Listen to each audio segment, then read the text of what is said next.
In just under an hour, what's likely to be a contentious Scottsdale School Board meeting will get underway. At the center of it are calls for Scottsdale Superintendent Scott Menzel to resign for comments that he made years ago. Team 12's Michael Doudna is live at Coronado High School. And Michael, you have spoken with parents, and what are they saying?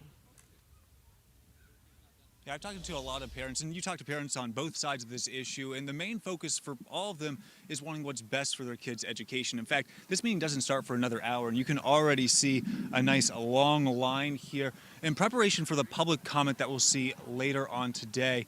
And whether he likes it or not, well, Dr. Scott Menzel, you're the center of this kind of comments, this bigger discussion that we're having about education. I just want to get your reaction to what we're seeing here and what we'll likely see in the meeting ahead. Well, first, I want to express gratitude for the people who came out tonight.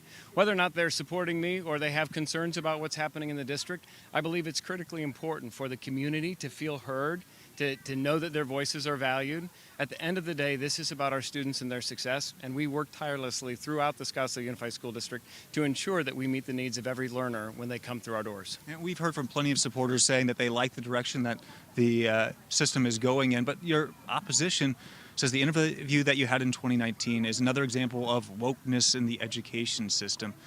How do you respond to those claims that we're going away from what education is supposed to be about? So I would say a couple of things. One, the interview in 2019 was about the context in Washtenaw Intermediate School District in Ann Arbor, Michigan, focusing on educational opportunities for students there.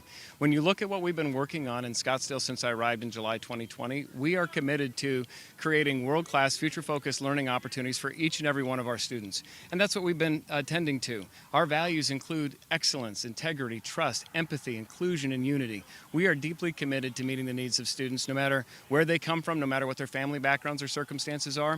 And if you look through our 29 physical buildings in our online school, we have example after example of student success. And so we're working to create that future-focused, world-class learning experience for every student, those who live within our boundaries and those who choose Scottsdale. And you are part of what has been a larger discussion that we've seen throughout the entire country when it comes to what direction our education system should go. What do you believe the future of education should be here in Scottsdale and throughout the country? So there have been attempts across the country to demonize words like diversity, equity, and inclusion. But diversity for us represents our learning community. We have and represent diverse students from all walks of life and backgrounds, and we embrace and celebrate diversity. We also celebrate diversity of ideas. That, in this country, having differences of opinion actually is a good thing. And by sitting down at the table and having civil discourse, we can actually come up with better strategies to move forward. From an equitable lens, what we're talking about is not equal outcomes for kids. We're talking about meeting the needs of students where they are. And some students come to us with a whole host of assets and some don't. And so as a school system, we're providing the support that each student needs rather than giving everybody the same thing when they may not all need the same thing.